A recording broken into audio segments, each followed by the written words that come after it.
বাপি presentation. এই নাও একটা সোনার বাটি। এই সোনার বাটিটার কানায় কানায় পরিপূর্ণ করে সরষের তেল ঢেলে দিলাম। আর এই সরষের তেলের বাটি নিয়ে তুমি এখন বিশ্বব্রহ্মাণ্ড ঘুরে আমার কাছে আসবে।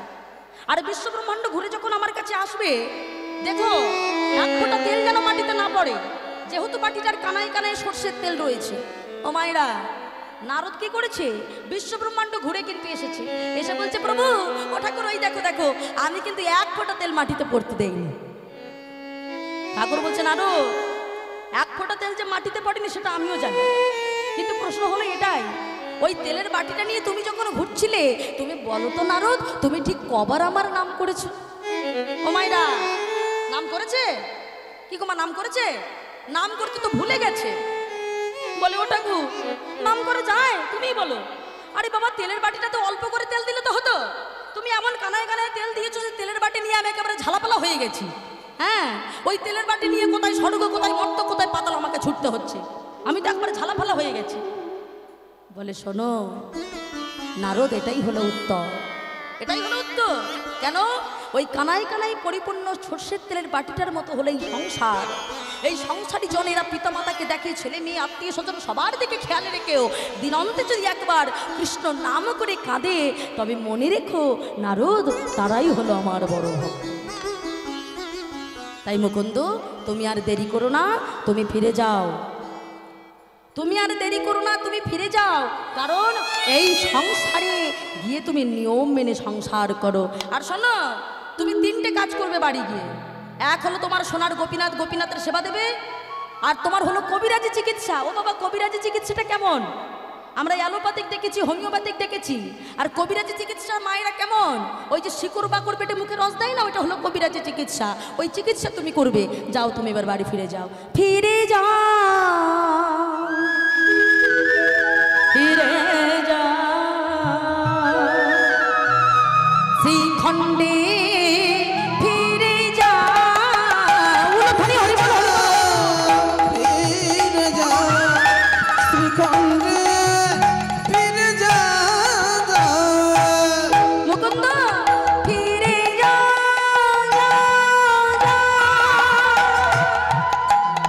ফিরে যাও, ফিরে যাও, ফিরে যাও, ফিরে যাও, ফিরে যাও। হরি বল, হরি বল, হরি বল। ফিরে যাও। শুধু ফিরে যাবে না, কি করবে জানো? ওই দাঁড়ে দাঁড়ে গিয়া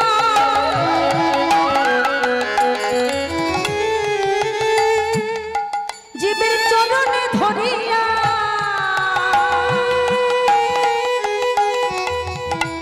হরি নাম বিনা, ফিরে যাও, ফিরে যাও শ্রীখণ্ডে, ফিরে যাও। নিতাই গৌর হরি বল, হরি বল, হরি বল। ফিরে যাও শ্রীখণ্ডে, ফিরে যাও। ও মাইরা, শ্রীখণ্ড গ্রামে ফিরে গেল, সংসার করলো, কবিরাজি চিকিৎসা করলো। কিন্তু জানো মাইরা, চিকিৎসার এমন নাম ছড়িয়ে পড়লো, কথাই বলে কি, ভগবানের কথা মতো যদি কোনো জীবে চলতে পারে, মনে রেখো মা, সে সেই কাজে সিদ্ধি লাভ করবেই করবে। হ্যাঁ, যেই না চলে গেল বাবা, তিনটি কাজেই সিদ্ধি লাভ করেছে, সারা জায়গায় তার নাম ছড়িয়ে পড়ল। ভগবান কথায় কি বলে বাবা, যে করে আমার আশ, আমি তার করি সর্বনাশ, তথাপিও সে আমার না ছাড়ে পাস, তবে আমি হই তার দাসের দাস। কেউ যদি একনিষ্ঠভাবে তার চরণ ধরে পড়ে থাকে, ভগবান তো বলবে যে আমার হয় আমি তার হই, যে আমার হয় না আমি তার হই না, যে আমায় চাই আমিও তাকে চাই, যে আমায় না চাই আমিও তাকে না চাই, আবার আমিও তাকে না চাই। আমার তাই নয় কি? দুটো মানে, যে আমার হয় আমি তার হই, যে আমার হয় না আমি তার হই না, যে আমায় চাই আমি তাকে চাই, আর যে আমায় না চাই আমি তাকে না চাই, আবার আমি তাকে না চাই। মনে করে দেখো না বাবা, পঞ্চপাণ্ডবের পক্ষে আস্তে আস্তে, ও মায়েরা, পঞ্চপাণ্ডবের পক্ষে কেউ ছিল? কি বলো? কথাই বলে ভগবান শ্রীকৃষ্ণ যার সহায় থাকে তার কি কখনো বিপদ থাকে? পঞ্চপাণ্ডবের পক্ষে তো কেউ ছিল না বাবা, শুধু ভগবান শ্রীকৃষ্ণ ছাড়া। ভগবান শ্রীকৃষ্ণ ছাড়া পঞ্চপাণ্ডবের পক্ষে যখন কেউ নেই, অথচ দুর্যোধনের কত লক্ষ লক্ষ সৈন্য সামন্ত আছে। ও মায়েরা, তা সত্ত্বেও কিন্তু দুর্যোধন পরাভূত হয়েছিল। যুদ্ধের শেষে ভগবান সবাইকে বলেছিল, পঞ্চপাণ্ডবকে বলেছিল, হ্যাঁ গো তোমরা কি মনে করেছো যে তোমরা যুদ্ধটা করেছো? না, আমি করিয়েছি তাই তোমরা করেছো, আমি করিয়েছি তাই তোমরা করেছো, মনে করে দেখো। আমি করেছি তাই তোমরা করেছো, মনে করে দেখো। সেই কথাটাই বাবা মনে করিয়ে দিলেন ভগবান। আজকে ভগবান মনে করিয়ে দিচ্ছে পঞ্চপাণ্ডবকে যে তোমরা যে যুদ্ধটা করেছো মনে করো তোমরা করনি, আমি করিয়েছি তাই তোমরা করেছো। কেন? তার কারণ হলো এটাই। ভীম বলছে, কেন ঠাকুর আমার গায়ে যে এত ক্ষমতা, আমি কিছু করিনি? বলে না, তুমি করনি, যা করিয়েছি আমি করিয়েছি। মনে করে দেখো না, যেদিনে দুর্যোধনকে তুমি যুদ্ধ করেছিলে, দুর্যোধনের উরুভঙ্গটা হয়েছে সেটাও আমার কারণে। তার কারণ আমি তোমাকে দূর থেকে ইশারা করে দেখিয়ে দিয়েছিলাম, ওই দুর্যোধনকে যে কলা পাতা পরিয়ে মা গান্ধারীর কাছে আশীর্বাদটা আনতে পাঠিয়েছিলাম ওটা আমিই করেছিলাম। আর তোমাকে যখন মারতে মারতে রক্তাক্ত করেছিল, আমি তোমাকে দূর থেকে ইশারা করেছিলাম যে দুর্যোধনকে তুমি মারতে গেলে ভীম, তুমি যেখানেই মারো না কেন কিচ্ছু হবে না, তুমি যদি একবার এই উরুদেশে মারো। ভগবান এইখানে আঘাত করে বলেছিল তুমি মারো, তাহলে আমি করাইনি। মনে করে দেখো না, যখন জরাসন্ধকে বধ করতে গেলাম, জরাসন্ধের একটা আশীর্বাদ ছিল বাবা, জরাসন্ধকে যে সে মারতে পারতো না।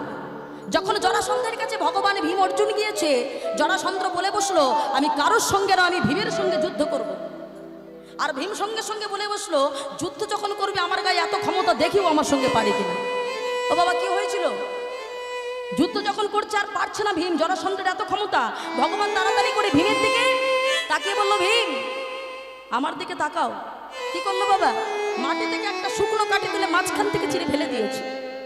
আর যখনই দিয়েছে সঙ্গে সঙ্গে ভীম বাবা জরাসন্ধের দুটো পা ধরে মাঝখান থেকে চিরে দিয়েছে। ফিরে বলছে, ঠাকুর দেখো আমার কত ক্ষমতা।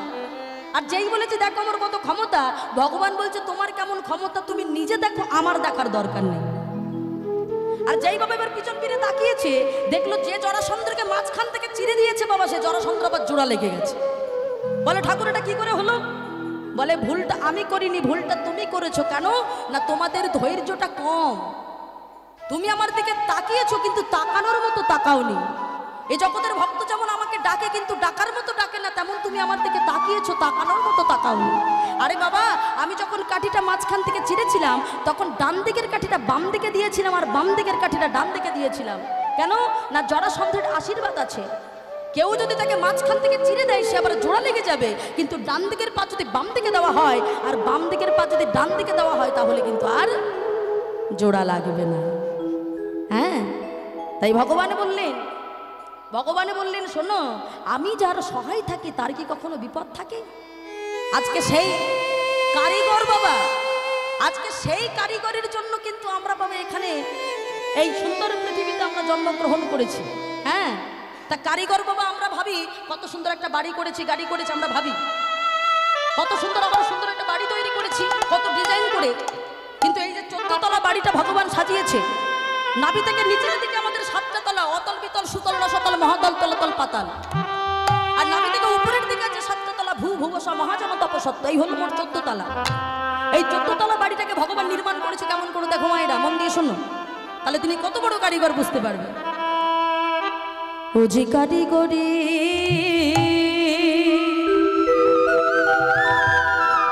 বলি হারি, ও যে কারিগরি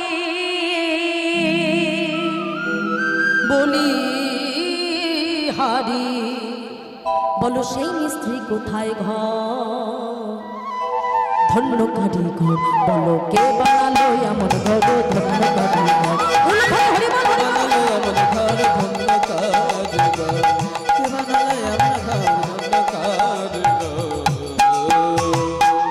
এই ঘরটার আমাদের যেমন ঘর করি বহির জগতে, ঘরের পিলার থাকে 9টা 10টা 12টা। আর এই ঘরের পিলার কটা? এই ঘরের মতো 2টি খুঁটি।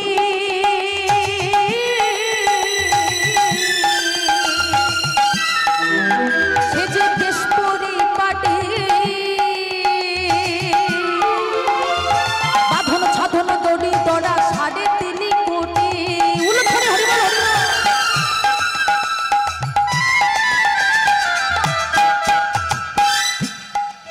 যে মেপে দেখো 14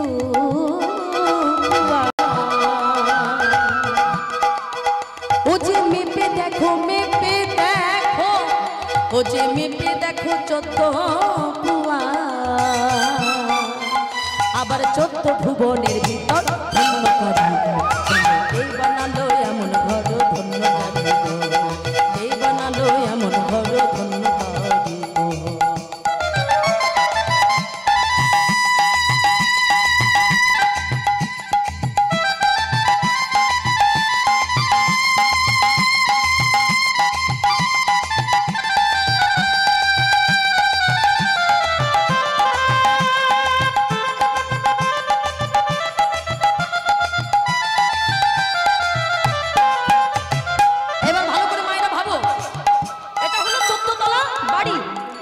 ঘরগুলোর যদি দরজা না থাকে কি করে হবে বাবা? এই ঘরের কিন্তু কটা দরজা? কটা? এই ঘরের মোটো দরজা 9 খান, 9টা দরজা। আর জানালা অসংখ্য জানালাই আছে, কে করে সন্ধ্যা।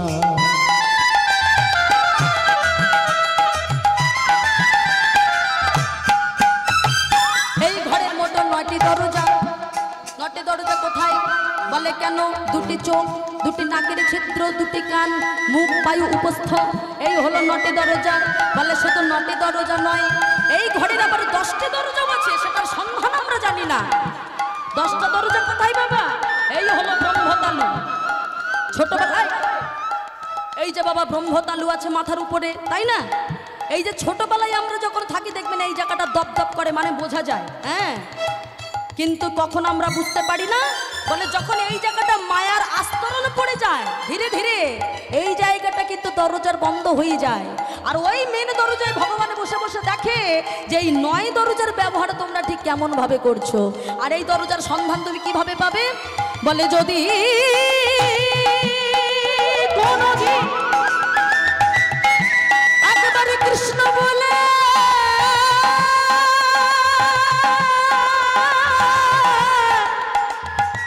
একবারে কৃষ্ণ বলে নয়ন জলে যদি একবার 2টি বাহু তুলে বলতে পারেন তাই গৌর হরি বল হরি বল হরি বল হরি বল, তবে মনে রেখো সেই জীব ওই 9 দরজার সাথে সাথে এই 10 নম্বর দরজার সন্ধানে পেয়ে যাবে। এই ঘরের মতো দরজা নয়,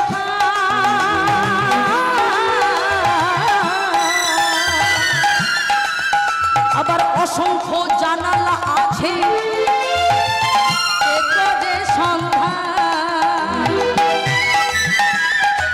বাবা জানালা কোথায়? বলে এসে জানালা নয়, এ হলো ফোল্ডিং সিস্টেম জানালা। হ্যাঁ, এই যে আমাদের লোমকূপ, এগুলো হলো জানালা।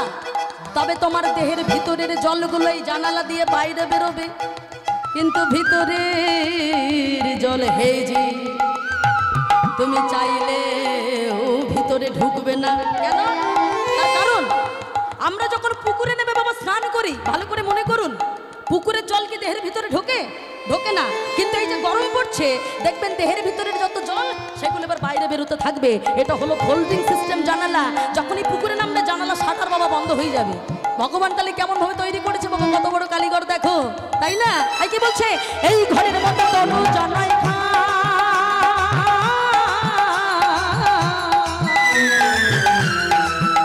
আবার অসংখ্য জানালাই আছে, বলো কে করে সন্ধ্যা। ও সে চারিদিকে চারিদিকে চারিদিকে, ও সে চারিদিকে ফুলের বাগান, ও সে চারিদিকে ফুলের বাগান, আবার মধ্যে আছে সরোবর ধন্য কারিগর। কে বানালো এমন ঘর, কে বানালো এমন ঘর ধন্য কারিগর, বলো কে বানালো এমন ঘর ধন্য কারিগর, কে বানালো এমন ঘর ধন্য কারিগর। নিতাই গৌর হরি বল হরি বল হরি বল হরি বল হরি বল, কে বানালো এমন ঘর ধন্য কারিগর। তাহলে আজকে বাবা যেই না বাড়ি ফিরে গেছে ও মাইরা, কিন্তু তার ওই মহাপ্রভুর কথা মতো মুকুন্দ সরকার বাবা সেই আসল মালিকের কথা শুনেছে বলে, আসল কারিগরের কথা শুনেছে বলে তার এমন সিদ্ধি লাভ হলো, এমন সিদ্ধি লাভ হলো বাবা, যে সারা বাংলার মানুষ যাই তার কাছে চিকিৎসা করতো মাইরা। কিন্তু সেই সময় সারা বাংলার নবাব ছিল নবাব হুসেন শাহ। ভাবো, নবাব হুসেন শাহ মাইরা, বেশিক্ষণ টাইম নেই, একটু মন দিয়ে শোনো। এখন এই মুসলমান ছিল তিনি বাবা হুসেন শাহ, কিন্তু বাবা ওই যে কথায় বলে টাকা থাকলেও মায়েরা শান্তি থাকে না। হ্যাঁ, মনে করি বোধহয় টাকা থাকলে আমরা শান্তি থাকবো না বাবা। নবাবের কি টাকার অভাব ছিল? কিন্তু মনে শান্তি নেই কেন? নবাবের হয়েছে বাবা প্রচন্ড সুলবেদনা, মানে পেটে তীব্র যন্ত্রণা, কিছুতেই রোগ ভালো হচ্ছে না। কত কবিরাজ আছে, কত চিকিৎসক আছে। এমন সময় এক মন্ত্রী এসে বলে বসলো, হুজুর আমি একটা কবিরাজের সন্ধান পেয়েছি, তবে সেই কবিরাজের কাছে কিন্তু যেতে হবে। কেন না, আমরা সবাই টাকার জন্য ছুটে বেড়াই, আর সেই কবিরাজ টাকা দেখলে ভয় পালায়। ও বাবা, এরকম মানুষ আজকাল আছে নাকি? টাকা দেখলে ভয় পালায়। শুধু তাই নয়, তার কাছে যারা ফকির মানুষ তারা আগে চিকিৎসা পাবে, আর যারা গরিব বাবা তারা আগে চিকিৎসা, আর যারা বেশি বড় লোক তারা কিন্তু চিকিৎসা পাবে না। হ্যাঁ, তারা চিকিৎসা পাবে না। আমার এই এক মাকে দেখে খুব ভালো লাগলো, এই জায়গাটা এসে আগে প্রণাম করে নিয়েছে, যেটা আমি প্রথমেই বলেছিলাম। এই জায়গার মাটিটার এত গুরুত্ব, আমরা এই যুগের সাথে তাল মিলিয়ে চললেও আমরা কিন্তু আসল জিনিসটা, ঐতিহ্যটাকে ভুলবো না মা, এটাই করতে হবে, তা করা উচিত। তা ঠিক তেমন ওই যেই না বাবা বলেছে যে হুজুর তার কাছে চিকিৎসা পেতে গেলে যারা গরিব মানুষ তারা আগে লাইনে দাঁড়াবে, আর যারা মনে করবে আমার টাকা আছে টাকা দিয়ে চিকিৎসা পাবো তারা পিছনে দাঁড়াতে হবে। ও বাবা, কিরকম উল্টো নিয়ম ভাবো।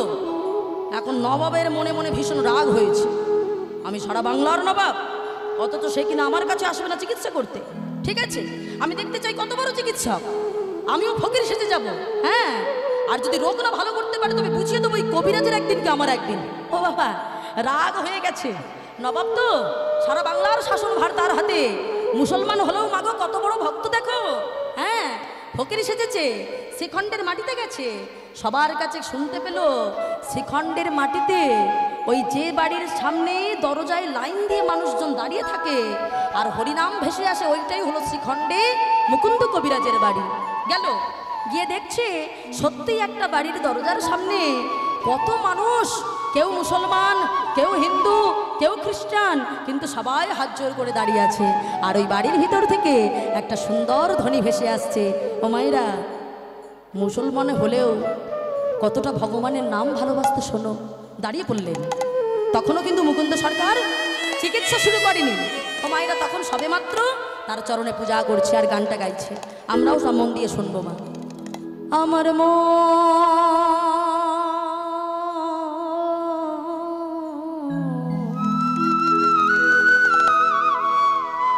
আমার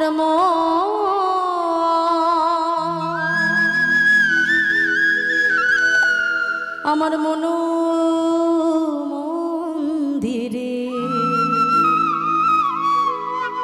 ওহে গোপীনা, আমি হয়তো তোমায় সোনার মন্দির করে দিতে পারবো না, কিন্তু আমার হৃদয়ে মাঝে একটা মন্দির আছে যেখানে আমি তোমায় বসিয়ে রাখতে পারি। আমার মনো মন্দিরে মদন মোহন দাঁড়াবে নাকি গো আসি। উলুধ্বনি হরিবল হরিবল হরিবল হরিবল।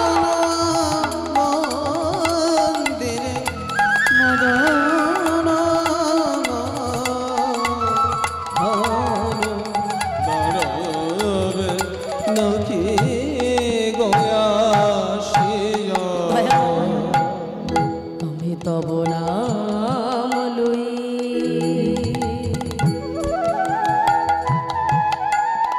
ভাসি আখি রে, তব নাম লয়ে আমি ভাসি আখি রে, আমি কাঁদি আমি কাঁদি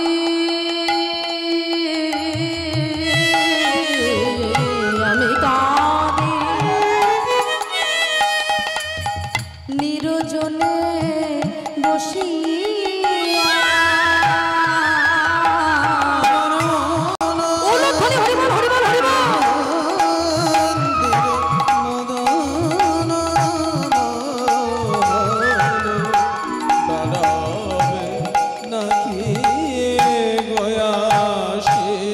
এই সরে যাও সরে যাও সরে যাও। আহা কি সুন্দর গান গাইছে। কে বলছে মা? মুসলমান নবাব কি সুন্দর গান গাইছে। আমি আগে দাঁড়াবো আমি আগে দাঁড়াবো।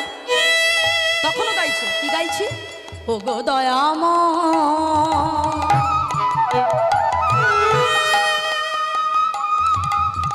পতিত পাবন কৃপাময় তুমি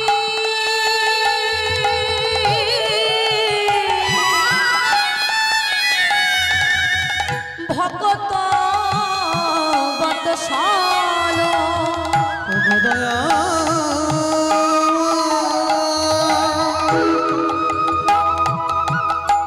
পতিত পাব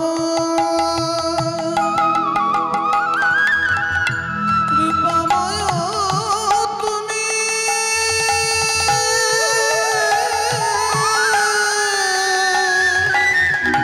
ভগত আমার অন্তিম কালেতে দিও শ্রী চরণ অন্তিম কালে দিও শ্রীচরণ এই আশা ছিল মনে আমার উলুধ্বনি হরিবল হরিবল হরিবল।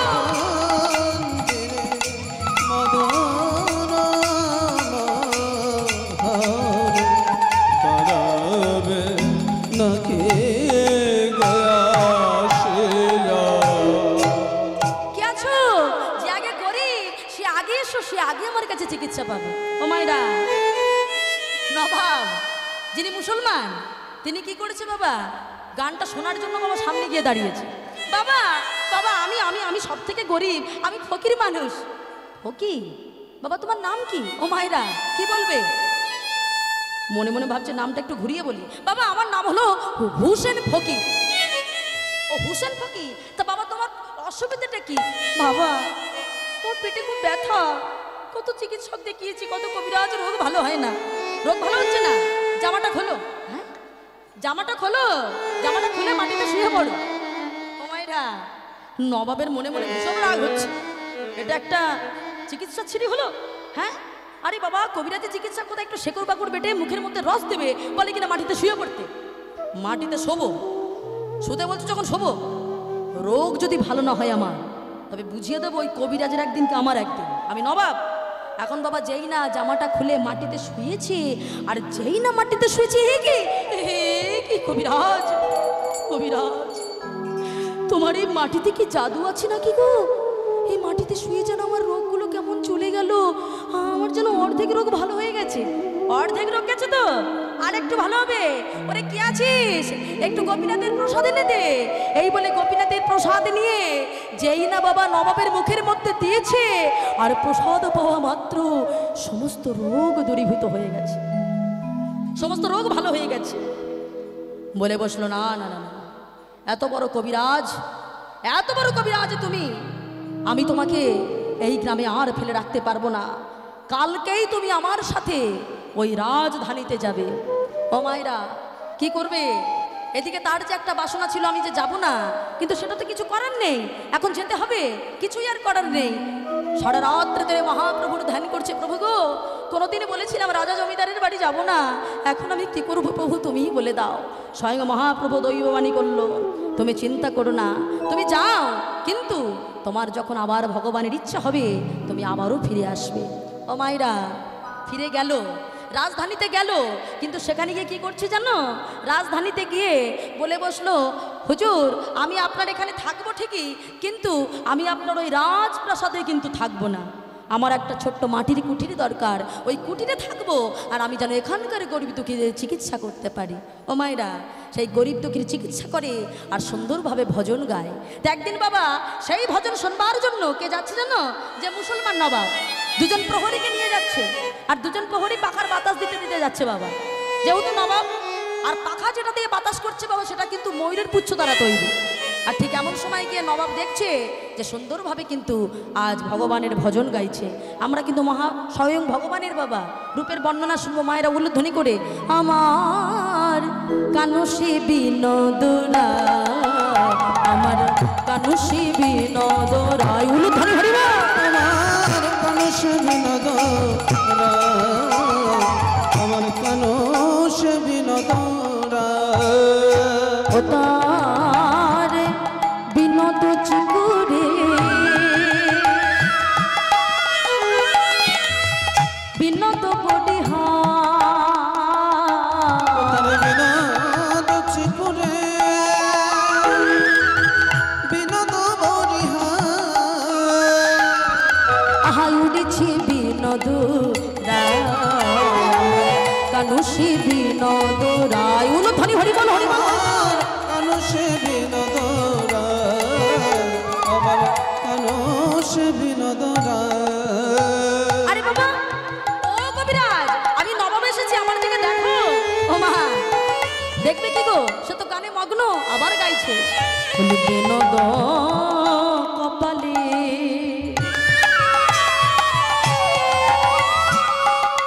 বিনোদ তিলক, বিনোদ বিনোদ সাজে, তার বিনোদ কপালে, ওই বিনোদ তিলক, বিনোদ বিনোদ সাজে, ও তার বিনোদয় ধরে বধূ হে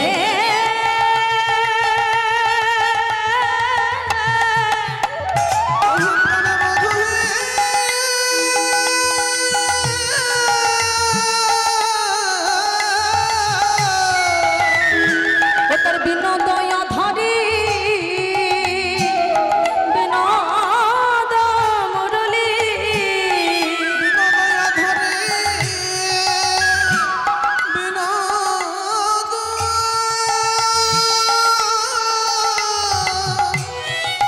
মুরলী। দেখো বিনোদ বিনোদ বাজে, কানসি বিনোদ রায়, আমার কানসি বিনোদ। উলুধ্বনি হরিবল হরিবল হরিবল।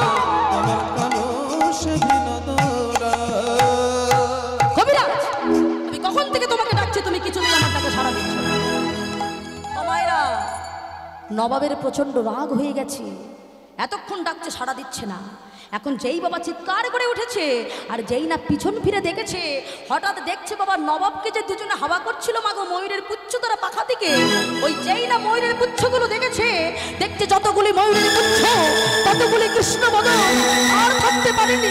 আফার গিয়ে বলল, হে কৃষ্ণ করুণা সিন্ধু দীনবন্ধু জগৎপতে, গোপীশ গোপিকাকান্ত রাধাকান্ত নমস্তুতে।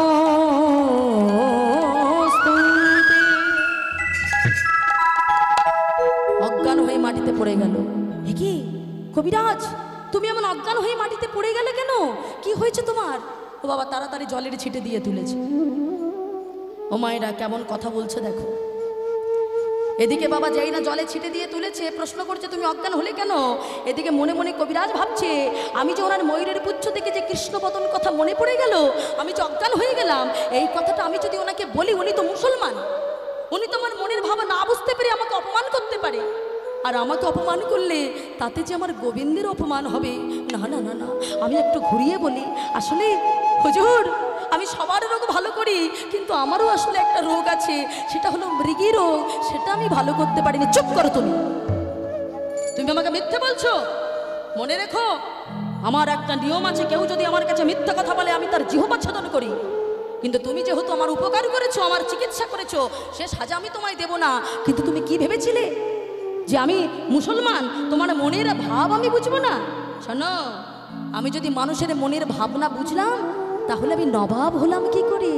হ্যাঁ, আমি বুঝতে পেরেছি কবিরাজ, তুমি আমার এই ময়ূরের পুচ্ছের পাখা দেখে তোমার কৃষ্ণবদন মনে পড়ে গেছে। হুজুর, হুজুর, আপনি বুঝতে পেরেছেন হুজুর, আপনি মুসলমান হলেও আপনি বুঝতে পেরেছেন। হ্যাঁ, শোনো, মানুষের মনের ভাব না বুঝলে কেউ নবাব হতে পারে না। হুজুর, আমি অপরাধ করেছি। না, অপরাধ তুমি নও, অপরাধ আমি করেছি। তোমাকে আমার কেনা গোলামও মনে করেছিলাম। শোনো, আমি তোমাকে আর আমার কাছে আটকে রাখবো না, তুমি চলে যাও শ্রীখণ্ডের মাটিতে। আর শোনো, তুমি গোপীনাথের চিকিৎসা করো, মানুষকে বিনা পয়সায় চিকিৎসা করো, গোপীনাথের তুমি সেবা দাও। তাহলে তোমার তো অনেক অর্থের প্রয়োজন, কিন্তু তোমার যদি অর্থের চিন্তা থাকে তোমার গোপীনাথের সেবা হবে কি করে? তাই শোনো, ওই পুরো শ্রীখণ্ডের মাটিটা, ওই শ্রীখণ্ড পুরো গ্রামটা আমি তোমার নামে লিখে দিলাম। শোনো, ওর থেকে যা কিছু কর আদায় হবে সব কিন্তু তুমি তোমার চিকিৎসার কাজে আর ওই গোপীনাথের সেবায় লাগিয়ে। ও মা, দেখেছো, ভগবানের কাছে কোনোদিন চাইতে হয় না বাবা। আমরা তো বোকা, তাই আমরা চাই। যে কোনোদিন কোনো কিছু চাইলো না তাকে ভগবান দিল তো দিল, এমনও দিল বাবা রাখার আর জায়গা নেই। হ্যাঁ, এখন এই বলে যেই না বাবা চলে গেছে, এখন বাবা শ্রীখণ্ডের মাটিতে গেল।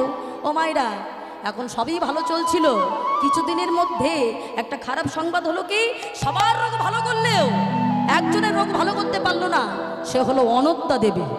মানে মুকুন্দ সরকারের স্ত্রী অনত্যা দেবীর প্রচন্ড শরীর খারাপ। কিছুতেই যখন রোগ ভালো হচ্ছে না, ছুটে চলেছে মহাপ্রভুর চরণে, আছাড় গিয়ে বলল, প্রভু, প্রভু, তুমি আমার স্ত্রীকে ভালো করে দাও। আমি সবার রোগ ভালো করতে পারলাম, কিন্তু আমি আমার স্ত্রীর রোগ ভালো করতে পারছি না। সঙ্গে সঙ্গে বলে বসলো, মুকুন্দ, আসলে তোমার চিকিৎসা করতে করতে একটা অহংকার এসেছিল। তুমি ভেবেছিলে যে আমার কাছে কোনো ব্যাপার না, আমি সবার রোগ ভালো করতে পারি, মানে আমার কাছে কোনো রোগেই কোনো ব্যাপার নয়, এটা তুমি ভেবেছিলে। শোনো, জীবের যখন অহংকার আসে তখন তার ভালো ভালো সুফলগুলো সব নষ্ট হয়ে যায়। ঠিক আছে, তুমি যখন আবার অনুশোচনা বোধ আসলো তাহলে তোমার সমস্ত অহংকার দূরীভূত হয়ে গেল। শোনো, আমার এই চর্বিত তাম্বুল আমি তোমায় দিলাম, এই চর্বিত তাম্বুল নিয়ে যাও, তুমি তোমার স্ত্রী অনত্যা দেবীকে খাইয়ে দাও, তাহলে দেখবে সমস্ত রোগ ভালো হয়ে গেছে। ও বাবা, অনত্যা দেবীকে গিয়ে যেই না চর্বিত তাম্বুল খাইয়ে দিয়েছে, মানে জীবন পান যেই না খাইয়ে দিয়েছে বাবা, মহাপ্রভুর জীবন পান, অনত্যা দেবীর দুঃখ কষ্ট যা যন্ত্রণা ছিল সব তো দূরে গেলই, কিন্তু একটা আনন্দের সংবাদ ছড়িয়ে পড়লো বাবা চারিদিকে। কি আনন্দের সংবাদ বাবা? আনন্দের সংবাদ হলো অনত্যা দেবী হয়েছে গর্ভবতী। হ্যাঁ, আর সেই গর্ভ কবে ভূমিষ্ঠ হলো? মাঘ মাসের শ্রী পঞ্চমী তিথিতে মায়েরা উল্লোধ্বনি করে ভক্ত রঘুনন্দনের জন্ম হলো। হ্যাঁ, আজ হেন কালে জন্মিলা শ্রী রঘুনন্দন, উল্লোধ্বনি কালে জন্মিলা শ্রী রঘুনন্দন, হেন কালে জন্মিলা শ্রী রঘুনন্দন, হেন কালে জন্মিলা শ্রী রঘুনন্দন, মুকুন্দ দাসের তাহাই আনন্দিত মন, মুকুন্দ দাস হেন তাহাই আনন্দিত মন, মুকুন্দ দাসের তাহাই আনন্দিত মন, মুকুন্দ দাস হেন তাহাই আনন্দিত মন, আনন্দ ধরে না, আনন্দ ধরে না, আনন্দ ধরে না, আনন্দ ধরে না, রঘুনন্দনের জন্ম হেরে আনন্দ ধরে না। রঘুনন্দনের জন্ম হেরে আনন্দ ধরে না। যেহেতু বাবা লীলাটা সম্পূর্ণ হয়নি, তবু আমি কমিটি বাবুদের কাছে বলবো, এবং পরবর্তী যে সম্প্রদায়, অবশ্যই কাউকে ওয়েট করানো ঠিক নয়, তবু বলবো 10টা মিনিট আমি একটু চেয়ে নিচ্ছি, কারণ এইটুকু জায়গায় এসে যদি না আমি সম্পূর্ণ করতে পারি 10টা মিনিটের ভিতর আমি সম্পন্ন করব, একটুখানি ওনাদের একটু বসতে দেবেন। এখন বাবা যেই না ছোট্ট রঘুনন্দন জন্মগ্রহণ করেছে, সঙ্গে সঙ্গে বলে বসলো, ঠাকুর মশাই আপনার ছেলে হয়েছে। বলে বেশ বেশ, তবে নিয়ে এসো, সরস্বতীর চরণে দাও। ও মায়েরা, সরস্বতীর চরণ দিচ্ছে সদ্যজাত ছেলেকে নিয়ে, সরস্বতীর শ্রীচরণে কইল সমর্পণ, উল্লোধ্বনি সরস্বতীর শ্রীচরণে কইলা সমর্পণ, আশীর্বাদ করো মা, আশীর্বাদ করো মা, আশীর্বাদ করো মা, আশীর্বাদ করো মা, সংকীর্তন করতে পারে, আশীর্বাদ করো মা, সংকীর্তন গাইতে পারে, আশীর্বাদ করো মা। মায়েরা সদ্যজাত সন্তানকে নিয়ে আশীর্বাদ করিয়ে নিল মা সরস্বতীর কাছ থেকে। এইবার শোনো মা, খুব মন দিয়ে শুনবে, 10টা মিনিট আছে। এখন এই ছোট্ট ছেলে মা ধীরে ধীরে বড় হয়েছে, বাবা যেমনভাবে চলে সেইগুলো প্রতিনিয়ত লক্ষ্য করে। প্রত্যেকটা দেখে যে মা নাড়ুর থালা সাজিয়ে দেয়, আর সেই নাড়ুর থালা নিয়ে বাবা প্রত্যেকদিন মন্দিরে যায় আবার ফিরে আসে। ও মায়েরা, মায়েরা ছোট্ট ছেলে তো মনে একটু কৌতূহল জেগেছে।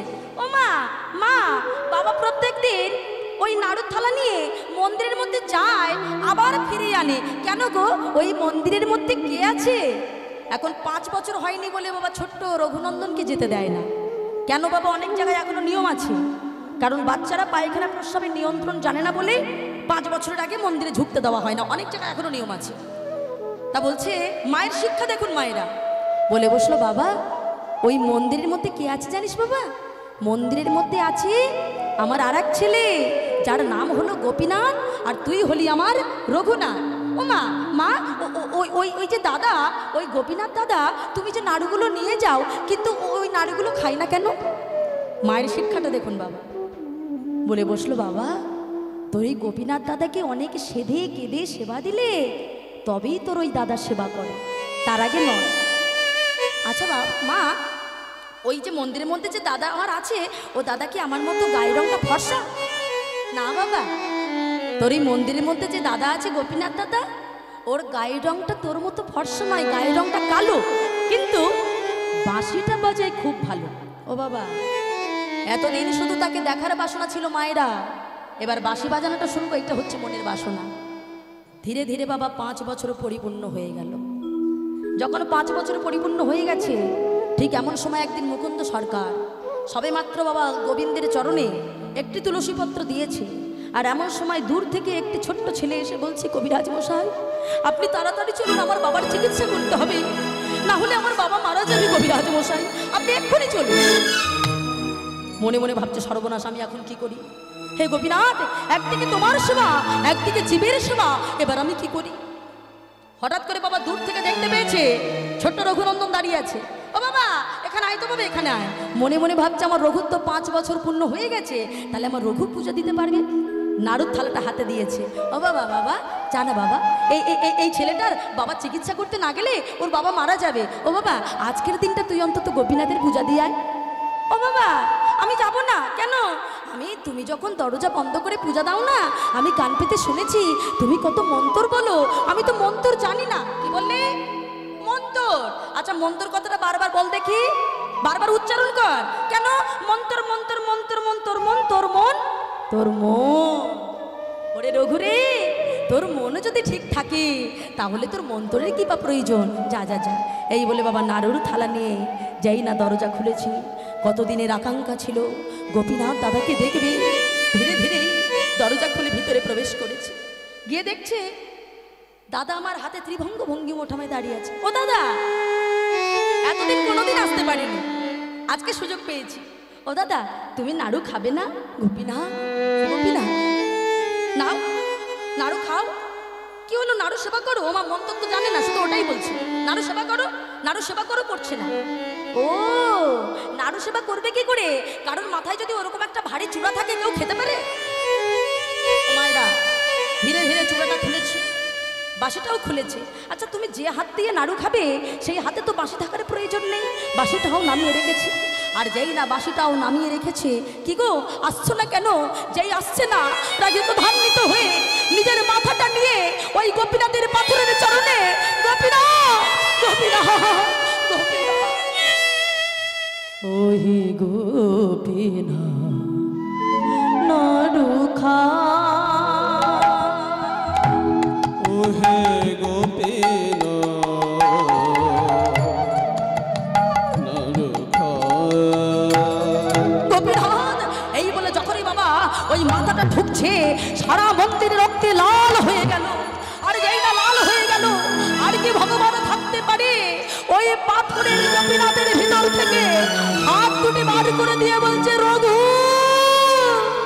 রঘু রে, দে রঘু দে, রঘুনন্দন নাড়ু দে, রঘুনন্দন নাড়ু দে, গোপীনাথ সেবা করে, গোপীনাথ নাড়ু খা।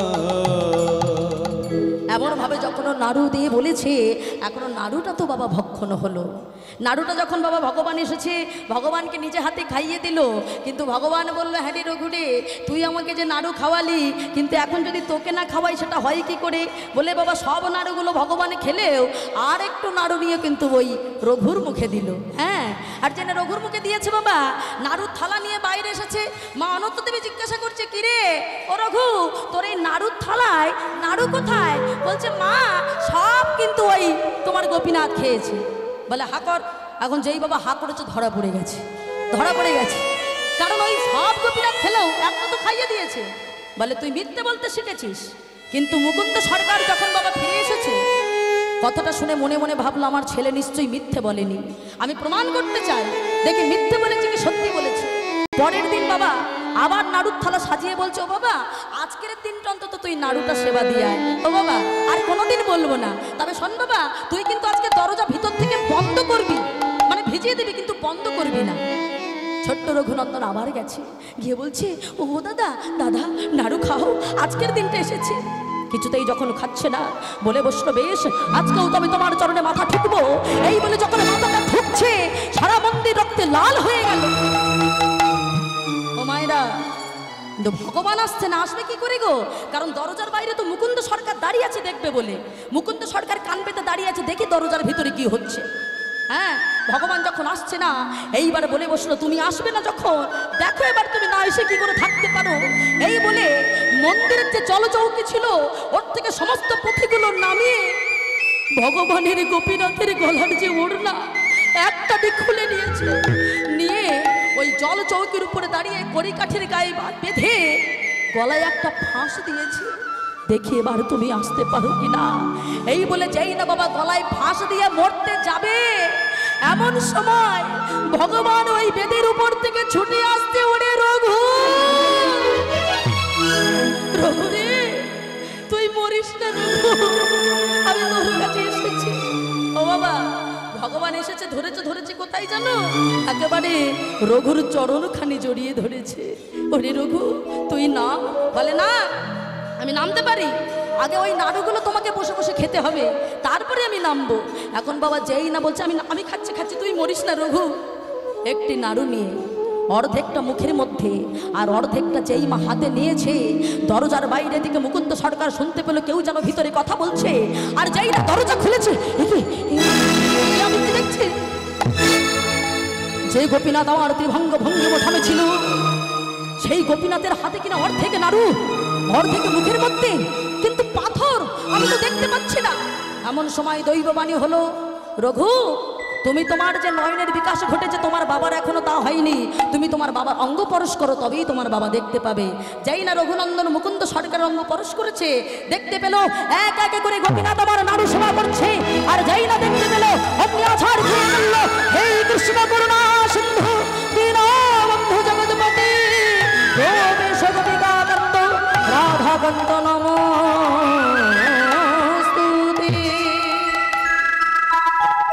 মুকুন্দ সরকারকে ভগবান বলে বসলেন, আজ থেকে আমি এমন ভাবেই থাকবো। শোনো, আমি আর কোনোদিন ত্রিভঙ্গ ভঙ্গিমঠ আমি আসবো না, কারণ যত ভক্ত আসবে এই কাটোয়া শ্রীখণ্ড গ্রামে, তোমার ছেলের শুদ্ধ ভক্তি তারা সবাই প্রমাণ পেয়ে যাবে।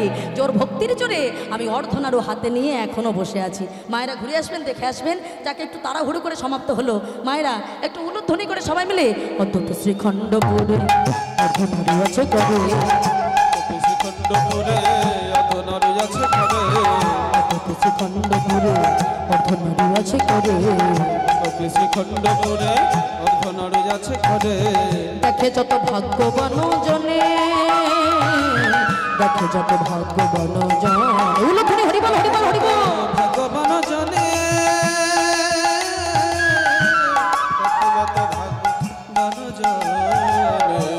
ভক্তের বাসনায় আজি পূরণ হইল, উলুধ্বনি বাসনায় আজি পূরণ হইল, প্রেমানন্দে বাহু তুলে হরি হরি বল, আনন্দে বাহু তুলে হরি হরি বল, হরি বল হরি বল হরি বল হরি বল, তাই গৌর প্রেমানন্দে গৌর হরি বল হরি বল হরি বল। ভজনি তাই গৌরাধেশ, জপ হরে কৃষ্ণ হরে